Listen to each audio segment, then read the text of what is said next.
함께 옆 사람에게 오늘은 이렇게 인사하겠습니다. 하나님만이 당신의 소망 되십니다. 함께 축복하며 인사하겠습니다. 하나님만이 우리 권사님의, 집사님의, 성도님의, 우리 장로님의 소망 되심을 믿습니다. 아멘. 그래요, 우리 하나님은 우리의 든든한 바위 되시고 우리의 피할 요새 되심을 믿습니다. 우리 하나님 그러신 분이에요. 우리 지키시고 보호하시고 하나님의 충만한 지키심과 보호하심과 선함으로 인도하심이 오늘 예배하는 저와 여러분 모두에게 임하는 놀라운 축복이 되길 주의 이름으로 축원합니다. 아멘. 오늘은 이제 복음에 대한 세 번째 말씀을 함께 나눌 텐데요. 이제 우리가 성경적 복음에 대한 내용을 분명하게 알았습니다. 복음은 한마디로 말하면 예수 그리스도. 아멘. 네. 우리가 예수 그리스도 외에 다른 좋은 소식이 있겠지만 그래도 오직 복음은 예수 그리스도 그분 한 분만이 우리에게 진정한 기쁨의 소식이 되는 줄로 믿습니다. 그리스도에 관한 일만 우리에게 기쁨이 되는 것입니다. 여러분, 그래서 복음이신 예수 그리스도를 만난 사람에게 일어나는 변화가 있는데 그것은 바로 모든 죄에서 노임받는, 자유케 되는 죄사함의 역사가 일어나게 되는 줄로 믿으시기 바랍니다. 그 죄사함의 역사뿐만이 아니라 그래서 하나님과의 그 관계가 회복되고 우리가 이 세상 떠날 때 저 천국으로 인도함 받는 것을 넘어서서 이 세상에서 얽매여 있던 모든 것으로부터 자유하게 되는 역사가 우리에게 일어나게 되는 줄로 굳게 믿으시기 바랍니다. 그래서 예수님께서 요한복음 8장 32절에 이렇게 우리 가운데 말씀하고 계세요. 함께 선포하겠습니다. 진리를 알지니 진리가 너희를 자유롭게 하리라. 아멘. 아멘. 우리가 단지 죽어서 천국으로 인도함 받는 것뿐만이 아니라 이 땅에서부터 우리는 세상의 그 어떤 것에서도 매이지 않고 자유한 영혼이 되었음을 선언하시길 바랍니다. 그동안 세상이 여러분을 끌고 갔을지 몰라요. 세상의 성공, 탐욕, 재물, 명예, 욕심, 학벌, 신분이 끌고 갔을지 모르나 이제는 모든 죄를 씻기신 주님께서 세상의 그 모든 것으로부터도 우리를 자유케 하신 줄로 믿습니다. 사도 바울이 그러했죠. 자신의 혈통을 자랑하고 신분을 자랑하고 자신의 가문을 자랑하고 학벌을 자랑하던 사람이 다 내려놓고 나는 오직 예수 그리스도만 자랑하기로 결정했다라는 것입니다. 자유함을 얻은 그 주님을 자랑하는 것입니다. 그리고 또 하나, 예수님께서 자유를 주셨죠. 그 자유함으로 이제 단 하나 선택하는데, 단 하나의 매이기로 선택하는데 그것이 무엇입니까? 예수 그리스도예요. 단 하나, 예수 그리스도에게만 매이기로 결정했습니다. 예수 그리스도 한 분만으로부터. 그래서 그 예수 그리스도 안에서 자신이 누구인지를 발견하게 되는데 나는 세상의 모든 것으로부터 다 자유합니다. 나는 예수 그리스도 한 분에게만 매여 있습니다. 나는 예수 그리스도께 매여 있는 자유한 종입니다. 예수님께 사랑받는 사랑의 종입니다. 라는 이 정체성이 세상을 이기는 능력이 됨을 경험하시길 주의 이름으로 축원합니다. 우리 모두도 그러해야 되겠죠. 세상의 모든 것으로부터 주의 보혈로 다 끊어내시고 자유하시고 그 자유함으로 오직 예수 그리스도를 선택하여 그리스도께 사랑받는 자유한 종 되시길 주의 이름으로 축원합니다.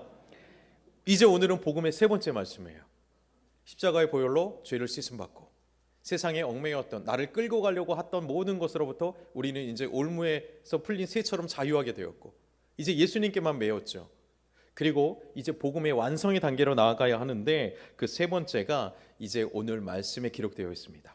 마가복음 1장 1절부터 함께 봉독해 보도록 하겠습니다. 같이 읽겠습니다. 하나님의 아들 예수 그리스도의 복음의 시작이라. 아멘. 아멘. 마가복음은 특별히 다른 복음서와 다르게 예수님의 태어나심과 유년 시절을 생략하고 있어요.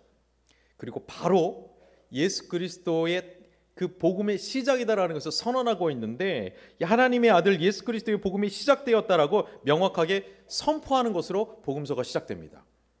그러니까 이게 무슨 말이냐면 예수 그리스도로 인해서 이제 복음의 시대가 시작되었다, 새로운 시대가 열렸다라고 선언하는 거예요.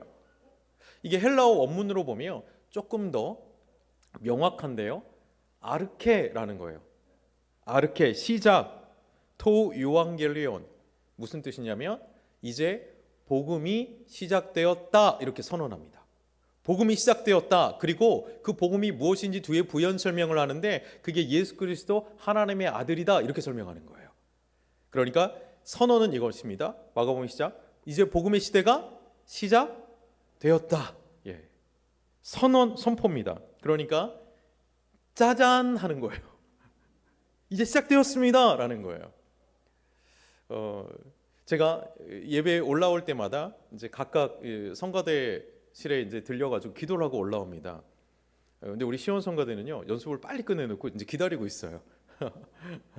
그런데 다른 성가대들도 보면은 연습할 때 제가 문을 열고 들어가면 연습을 하던 거를 딱 멈춥니다. 그리고 이제 기도를 이제 하는 거예요. 마치 그와 같이 하던 것을 딱 끝내놓고 이제 정지되었고 새로운 일을 하는 거예요. 그 시작을 알리는 거예요. 또 다른 예를 들면 이런 것입니다. 우리 영시 예배 드렸잖아요. 영시 예배를 드릴 때 10초 전에 우리는 무엇을 합니까? 카운트다운 10, 9, 8, 7, 6, 5, 4, 3, 2, 1 하면 뭐라고 인사합니까? 새해 복 많이 받으세요. 자, 무엇이 시작됐다는 거예요? 새해가. 과거해는 지나갔다라는 것 선언하는 것입니다. 이제 2025년 새해가 밝았습니다. 과거는 지나갔습니다. 뒤로 넘어갔습니다. 이것입니다. 짜잔, 2025년이에요 라는 거예요. 그것처럼 마가복음 1장 1절은 복음이 시작되었습니다 라고 빵빠레를 울리면서 짜잔, 이제 시작되었습니다. 새로운 시대가 시작되었습니다 라는 거예요. 근데 그 시작이 어떻게 되었다고요? 누구 때문에? 예수 그리스도 때문에 시작되었다는 것입니다. 여러분, 이것이 얼마나 놀라운 선언인가. 이제 복음이 시작되었습니다. 예수 그리스도가 오셨습니다. 과거는 지나가고 새로운 시대, 완전히 새로운 시대가 열렸습니다. 이제 주목하십시오. 이게 기쁜 소식입니다 라고 선언하는 게 복음서의 시작이라는 거예요. 그래서 이 새로운 시대를 함께 보고 있는 예수님을 연대기로 기록했던 마태, 마가, 누가 공간복음서에서 동일하게 예수 그리스도의 세례받는 사역을 기록하고 있는데, 그것이 바로 새로운 시작을 알리는 사인이기 때문에 이 공간복음서가 세 가지를 다 기록하고 있습니다. 세 복음서가. 그래서 오늘 읽은 예수님이 세례받는 장면에 기록한 말씀을 읽으면 어떻게 되어 있는지, 성령께서 내려오는 사건이 어떻게 묘사되어 있는지 우리 10절 말씀을 함께 같이 읽어보도록 하겠습니다. 곧 물에서 올라오실새 하늘이 갈라짐과 성령이 비둘기같이 자기에게 내려오심을 보시더니. 아멘. 아멘. 자, 예수님께서 세례 받으실 때 어떤 일이 일어났습니까? 하늘이 갈라지고 성령님이 내려오셨어요. 어떻게요? 비둘기같이. 비둘기같이. 성령님의 성품과 속성이 굉장히 여러 가지로 성경에 표현되어 있습니다. 때로는 불같이. 우린 기도할 때 이런 불받기 원하잖아요. 많은 분들이 능력받기 원하잖아요. 그런데 불같이, 그리고 또 어떤 경우에는 생수같이, 그리고 어떤 부분에는 바람과 같이 시원하게 보이진 않지만 경험되어지고. 그런데 오늘 말씀 보니까 어떻게 되어 있습니까? 비둘기같이. 근데 우리가 성령의 임재하심을 생각하면 늘 우리가 생각하고 머릿속에 먼저 떠올리는 건 이거예요. 사도행전 2장 3절의 말씀이에요. 한번 읽어볼까요? 마치 불의 혀처럼 갈라지는 것들이 그들에게 보여 각 사람 위에 하나씩 임하여 있더니 그들이 다 성령의 충만함을 받고 성령이 말하게 하심을 따라 다른 언어들로 말하기를 시작하니라. 아멘. 아멘. 우리는 성령의 임재하심, 성령의 역사를 생각하면 늘 이 불의 역사를 생각한단 말이죠. 실제로 120명의 성도들이 마가다락방에서 기도할 때 이 불이 내려오는 것처럼, 불의 혀, 불이 막 나면 이게 막 갈라지잖아요. 끝이 불의 혀가 갈라지는 것처럼 임하였습니다. 우린 이것을 많이 생각해요. 그런데 오늘 마가복음 예수님이 세례를 받으실 때에 성령님이 임재하시는 것은 불의 혀가 아니고 비둘기처럼 임하는 것입니다. 아니 왜요? 왜 여기서는 왜 비둘기같이 임하는 것일까? 왜 비둘기같이? 비둘기보다 좀 더 센 동물들 있잖아요. 좀 더 멋있는 모습으로, 좀 더 강한 동물로 오셨으면, 그런 모습으로 오시면 좋지 않았을까요? 우리 인간적인 생각으로는 그런 아쉬움이 조금 있는 것 같아요. 좀 더 멋있게 오시면 좋았을걸. 왜 하필 비둘기야? 여러분, 나라들마다 그 나라를 상징하는 동물들이 있습니다. 대한민국을 상징하는 동물이 뭐죠? 잘 모르시나요? 호랑이입니다. 여러분, 88 올림픽의 마스코트가 뭐예요? 호랑이가 아니라 그건 호돌이죠. 네. 네. 호돌이였어요. 호랑이를 이미지화한 거죠. 대한민국을 상징하는 동물이 호랑이에요. 여러분, 그러면 미국을 상징하는 동물은 뭘까요? 예, 독수리. 이상하게 오늘 1, 2, 3번 물어보는데 다 미국의 상징하는 동물을 더 잘 알아요. 미국 분들이 계신지. 미국을 상징하는 동물이 독수리입니다. 하얀 머리를 한, 그 노란 부리를 한 독수리가 있잖아요. 그래서 미국을 상징하는 깃발이나 미국 군대나 다 그 독수리가 들어가 있어요. 독수리 문양이. 근데 예수님 시대에 이 로마 제국 시대잖아요. 이 로마 제국 시대에 로마 제국을 상징하는 동물이 하나 있습니다. 그 동물이 뭐냐면 황금 독수리예요. 그냥 독수리도 아니고 황금 독수리예요. 왜냐하면 로마 제국을 건설할 때 그들이 믿고 있던 하나의 신화가 있는데 그 신화에 황금 그 독수리가 등장하거든요. 그래서 황금칠을 해가지고 황금 독수리 그 문양을 이스라엘 로마 군대의 방패에도 달고 그리고 깃발에도 달고 그렇게 제국의 문양으로 사용했습니다. 로마 제국은 황금 독수리 문양이라는 거예요. 자, 그런데 그보다 더 크신 예수님이 세례 받으시는데 이렇게 쭉 성령이 내려오시는데 그 모양이 뭐예요? 비둘기예요. 불 쏴주면 좋았을 걸. 그렇지 않아요? 불에 혀로 갈라지는 성령이 불 쏴주는 능력 있게 폼나게 딱 내려오면 더 많은 사람들이 막 믿고 막 가슴이 불타오르지 않았을까라는 아쉬움이 조금 있어요. 여러분, 그런데 왜 비둘기일까? 고작 비둘기가 상징하는 의미가 있겠죠. 비둘기는 뭘 상징합니까? 오늘 동일하게 다 평화라고 얘기를 하세요. 평화. 비둘기가 평화의 상징인 나라는 우리나라밖에 없어요. 유대인들은 비둘기를 평화의 상징이라고 생각하지 않습니다. 그런데 예수님이 비둘기로 왔어요. 그럼 예수님 왜 비둘기 성령의 임재하시러 왔을까? 성경이 말하고 있는 이 비둘기의 상징이 있을 거 아니에요. 성경은 비둘기를 어떤 의미라고 말하는가? 그것이 중요합니다. 구약 성경이 기록하고 있는 하나의 유명한 사건에서 여러분이 다 알고 있는 유명한 사건의 비둘기가 등장합니다. 바로 노아의 홍수 사건입니다. 하나님께서 이 세상의 죄의 만연함을 보시고 이제 안 되겠다. 이 세상을 그냥 한번 이렇게 싹 정리해야 되겠다. 쓸어버려야 되겠다. 리셋해야 되겠다 하시면서 하나님께서 물로 세상을 심판하실 때가 있었죠. 그때에 최소한의 동물들과 사람들만 노아를 통해서 그 방주에 들어오게 했습니다. 그 물로 심판할 때 노아의 방주 40일 동안 비가 옵니다. 그리고 그 비가 그쳐갈 때쯤 노아가 이제 나와서 이제 비가 좀 그치나? 하나님의 진노가 좀 이렇게 지나가나? 라고 생각을 하면서 한 동물을 꺼냈습니다. 한 동물을 날려보내는데 첫 번째 날려보낸 동물은 까마귀예요. 까마귀를 날려보냈어요. 근데 까마귀가 앉을 때를 찾지 못하고 그냥 계속 돌아다니는 거예요. 그래서 이어서 다시 또 한 동물을 날리는데 그 동물이 바로 비둘기예요. 근데 비둘기가 날다가 여전히 앉을 때를 찾지 못하고 다시 노아에게로 돌아옵니다. 그래서 그 노아가 그 비둘기를 데리고 다시 방주 안으로 들어가요. 그리고 7일을 기다립니다. 7일 후에 노아가 그 비둘기를 다시 꺼내서 아침에 날려보냈어요. 근데 비둘기가 하루 종일 날다가 저녁 때쯤 돌아왔는데 그냥 돌아온 게 아니고 그 입에 막 꺾은 올리브 나무 한 가지를 꺾어서 왔어요. 그래서 노아가 생각하는 거죠. 하나님의 심판이 지나가고 있다. 이제 물이 빠지고 있다. 하나님의 심판이 이제 끝나가고 있다라는 것입니다. 그리고 다시 비둘기를 날렸을 때 그 비둘기는 돌아오지 않았어요. 무엇입니까? 비둘기는 무슨 상징이에요? 하나님의 심판이 끝나고 새로운 시대가 시작되었음을 알리는 상징이 비둘기였던 것입니다.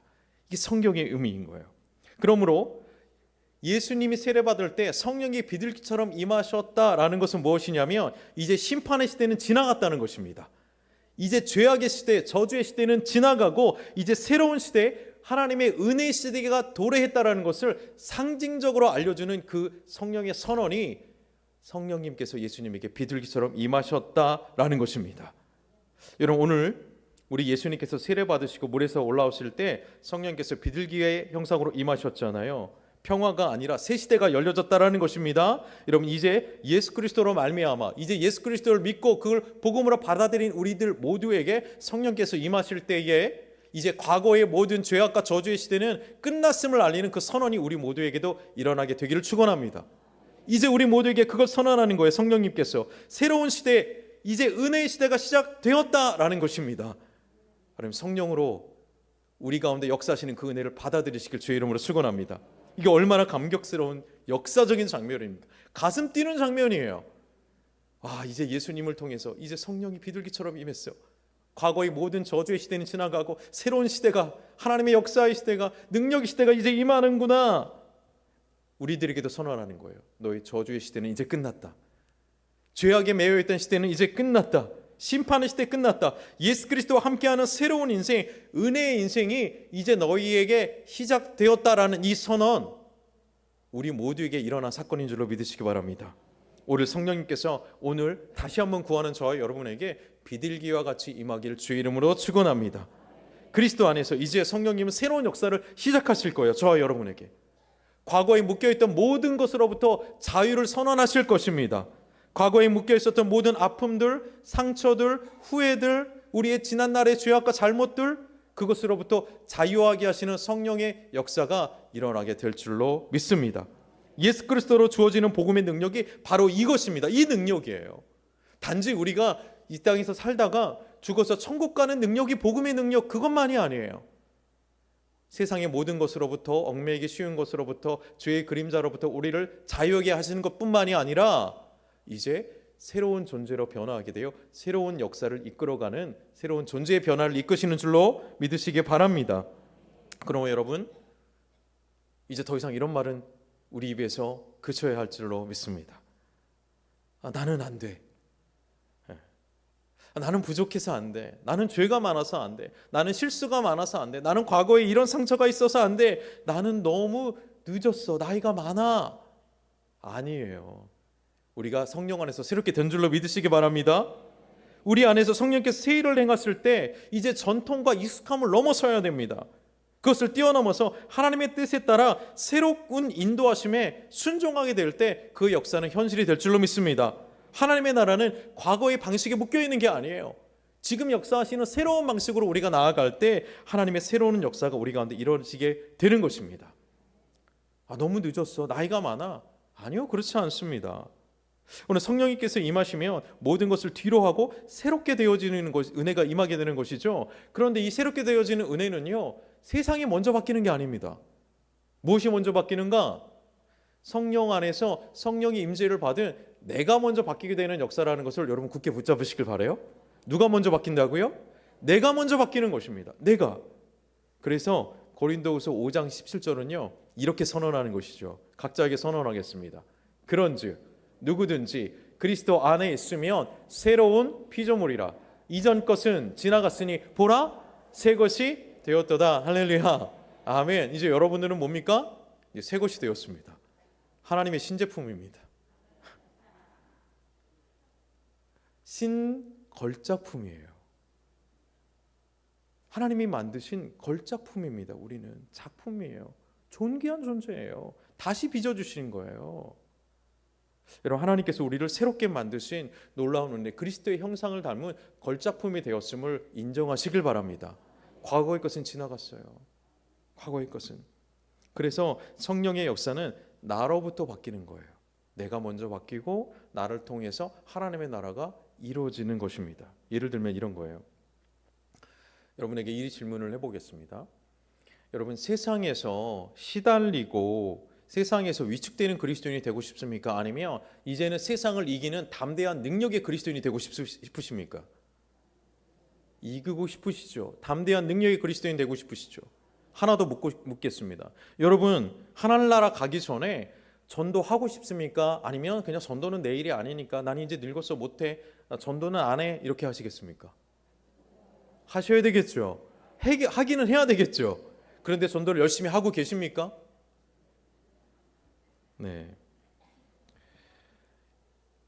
위로받으시길 바라요. 네.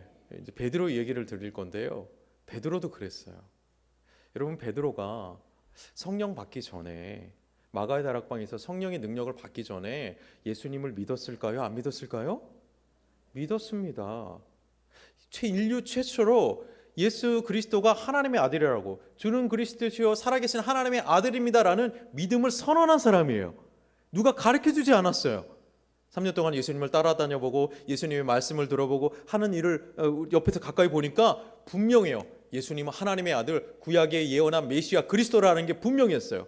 인류 최초로 주는 그리스도시요 살아계신 하나님의 아들입니다. 예수님 믿었다고요. 고백했다라는 거예요. 그럼 또 한 가지 묻겠습니다. 베드로는 예수님을 사랑했을까요? 사랑하지 않았을까요? 아시네요? 사랑했습니다.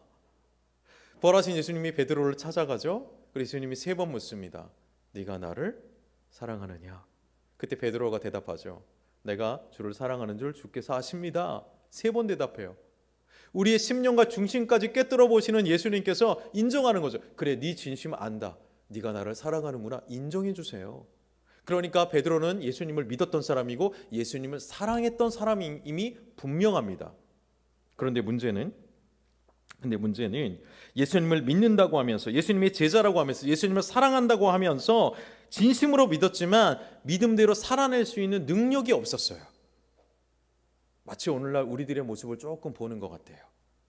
우리가 예수님을 믿기는 믿지만, 내가 전도를 하기는 해야겠지만, 가까운 자녀에게조차도, 가까운 아내나 남편에게조차도 예수 그리스도를 믿으라고 담대히 말하지 못하는 우리들의 모습, 우리 부모님에게도 우리 친족에게도 예수 그리스도 믿어야 돼라고 전도는 해야 되겠으나 담대하지 못하는 우리의 모습과 너무나도 닮았습니다. 수제자 베드로도 그랬어요. 그런데 이 베드로가 예수님 믿었고 사랑했지만 어떤 일을 저지르냐면, 이 수제자 베드로가 예수님이 십자가 못 박히기 바로 전날 밤 어린아이 앞에서, 그것도 어린아이 앞에서 예수님을 3번이나 부인하는 그러한 잘못을 저지릅니다. 예수님을 안 믿었기 때문일까요? 믿었는데도 그런 일을 저지릅니다. 성경의 정확한 기록은요, 예수님을 모른다고 부인했다 정도가 아니라요, 예수님에게 욕을 했습니다. 심한 모욕적인 욕을 해서 절대 상관없는 사람처럼 어린아이 앞에서 예수님을 부인했다라는 거예요. 이유가 무엇입니까? 두려웠기 때문이에요.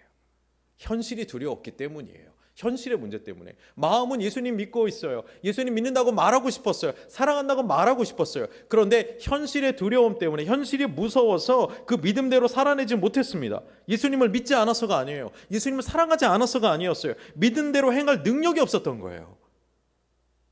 예수님을 믿지만 믿음대로 살 능력이 없었고, 예수님을 사랑했지만 사랑하며 살아갈 수 있는 능력이 부족했기 때문에 그러한 일들이 일어났던 것입니다. 그런데 베드로가 이제 오순절 다락방에 성령의 임재하심을 받은 이후에 완전히 다른 사람으로 보나요, 목숨까지도 내놓고 예수 그리스도 증거하는 사람이 되는 것이죠. 성령의 역사하심은 과거의 나를 벗어버리고 새로운 역사로 이끌어가는 능력이기 때문에 그렇습니다.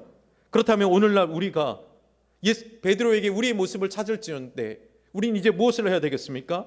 우리도 예수 그리스도를 믿을 때 성령의 충만함을 구해야 하지 않겠습니까? 과거의 나를 벗어버리고 내가 예수님을 믿는 대로 살 수 있도록, 사랑하는 대로 살아갈 수 있는 능력을 구해야 하지 않겠습니까? 우린 연약하기 때문에 그래요. 여러분, 우린 얼마나 연약한지 우리의 결심대로도, 우리 결심한 대로 지킬 수 없는 사람이에요. 진심으로 주님을 믿어도, 진심으로 주님을 사랑해도 그 사랑하는 대로 믿는 대로 살아낼 능력이 우리에게는 없다라는 것입니다. 그래서 하나님께서 그걸 아시기 때문에 오늘날 우리에게 우리를 도우시는 성령의 충만하심을 약속하여 주시고 부어주신다라는 사실입니다.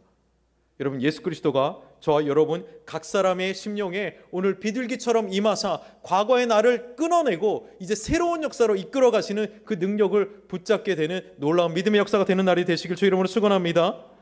이제 새로운 출발입니다. 이것이 바로 복음의 완성이에요. 예수 그리스도를 믿었습니까? 죄가 씻음 받았습니까?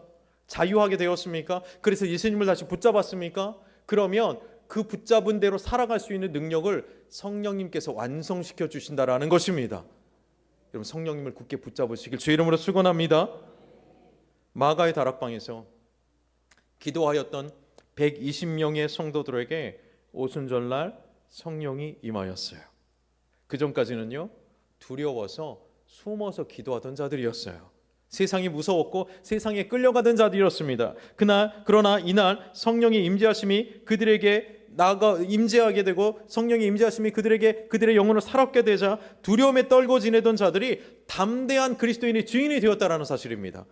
세상을 무서워했던 사람이 이제 세상을 이기는 자로 다시 세상으로 담대하게 나아가는 변화된 그리스도인이 되었다라는 것입니다. 나에게 임한 복음은 이렇게 완성되는 것입니다. 단지 죽어서 천국 가는 게 아니에요. 이 땅에서도 새로운 존재로 살아가는 놀라운 은혜의 역사가 우리 가운데 일어나야 될 줄로 믿습니다. 성령께서 우리 가운데 임하실 때 죄와 상처와 두려움과 연약함에서 해방되고 이제 새로운 역사를 시작하게 될 줄로 믿습니다. 그래서 오늘 우리에게 주시는 이 성경의 메시지는 너무나도 명확합니다. 복음의 메시지, 과거는 지나갔다라는 것입니다. 그리스도로 인해서 이제 새로운 시대가 열렸다라는 것입니다. 성령께서 우리와 함께 하신다라는 것입니다. 여러분, 과거의 죄에 더 이상 얽매이지 마시기를 주의 이름으로 축복합니다. 더 이상 과거의 죄책감, 후회 속에서 살아가지 마십시오. 그리고 과거에 살았던 방식과 과거의 어떤 기준에도 매이지 마시기를 바랍니다. 오늘날 새롭게 역사하시는 성령에 사로잡힌 담대한 하나님의 자녀로 우뚝 서시길 주의 이름으로 축복합니다. 여러분, 이제 예수 그리스도로 복음을 받아들이신 여러분, 이제 우리가 무엇을 결단해야 되겠습니까? 이제 우리가 무엇을 바꿔야 하겠습니까? 더 기도하는 자리로 나와 성령의 새로운 역사를 구하시지 않겠습니까? 성령이 임하셔서 내 안에 모든 것들을 끌어내는 기도로 그분께 내 모든 삶을 내어드리시지 않겠습니까? 과거의 모든 죄된 방식, 모든 탐욕, 명예욕, 권력욕, 음란함, 모든 하나님께로부터 오지 않은 그러한 죄악의 그림자들까지도 다 깨끗이 씻어 달라고 하시지 않겠습니까? 새로운 존재로 주의 역사를 일으키시지 않겠습니까?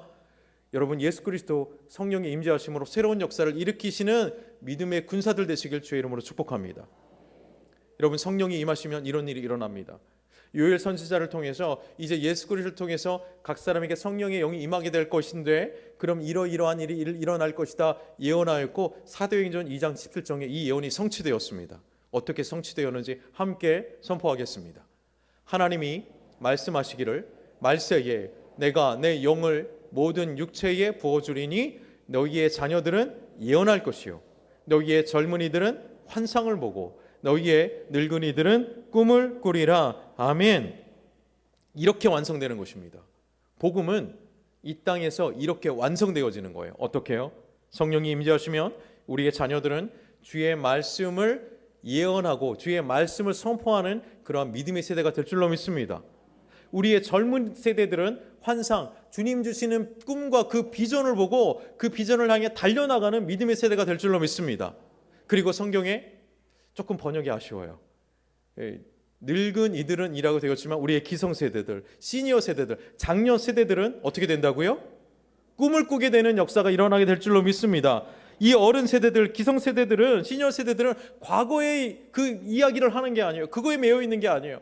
그래서 나 때는 이랬다라는 그러한 얘기만 하는 것이 아니라, 그걸 되풀이하는 것이 아니라 다가올 영광스러운 미래 주님의 꿈을 얘기하는 기성세대가 되어야 할 줄로 믿습니다.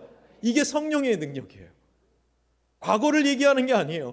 다가올 꿈을 얘기하는 기성세대들조차도, 시니어인 세대조차도 하나님의 역사하는 꿈을 얘기하는 세대가 되는 것입니다. 그러므로 여러분, 나는 늙었어 늦었다 말하지 마시길 바랍니다. 오늘 역사하시는 하나님의 새로운 역사가 우리를 사로잡게 되기를 주의 이름으로 축원합니다. 여러분, 이를 위해서 우리가 함께 기도하시지 않겠습니까? 다시 마음과 손을 모아서 오늘날 새롭게 하시는 성령의 역사로 우리가 하나 되어 나가시지 않겠습니까? 우리의 모든 삶이 성령으로 충만하게 해달라고, 우리의 가정이, 우리의 교회가 예수 그리스도로 그분을 붙잡았을 때 역사하시는 성령의 은혜, 이제 새로운 시대가 시작되었다라고 말씀하시는 그 성령의 선언이 오늘 우리의 삶에 일어나기 위해서 함께 다시 일어나시지 않겠습니까? 우리가 함께 아멘으로 화답하며 나의 구원이 성령의 충만하심, 새로운 존재로 완성된다는 것을 믿을 때에 주님께서 우리를 꿈꾸게 하시고 주님의 비전을 우리 가운데 성취하는 놀라운 역사가 일어나게 될 줄로 믿습니다. 우리가 함께 하나 되어 복음 안에서 새로운 성령의 역사를 이뤄낼 때 우리 하나님께서 우리를 통해 영광 받으시고, 잘했다 충성된 종아, 내가 너를 통해서 하늘의 역사를 이 땅 가운데 내릴 수 있었다, 하나님의 칭찬을 받는 우리 모두가 되시기를 주의 이름으로 간절히 축원하고 축복합니다. 함께 기도하며 나아가겠습니다. 사랑하는 하나님 아버지, 오늘도 우리가 예수 그리스도 안에서 성령님의 충만한 임재를 간절히 구합니다. 성령님 각 사람에게 비둘기와 같이 임재하여 주시옵소서. 과거의 모든 것을 끊어내고 이제 새롭게 역사하시는 성령의 은혜로, 성령의 역사로 이제 우리의 삶을 헌신하게 하여 주시옵소서. 모든 상처와 아픔을 치유하여 주시며 새로운 능력과 새 힘을 불어넣어 주시옵소서. 주님이 주시는 꿈을 꾸고 영광스러운 미래를 향해 달려나가는 믿음의 역사가 우리 가운데 일어나게 하여 주시옵소서. 예수 그리스도의 복음의 능력으로 우리 모두가 변화되기를 간절히 원하오며 지금도 살아계시며 우리와 함께 하시는 우리 주 예수 그리스도의 이름으로 감사하며 기도드립니다. 아멘. 아멘.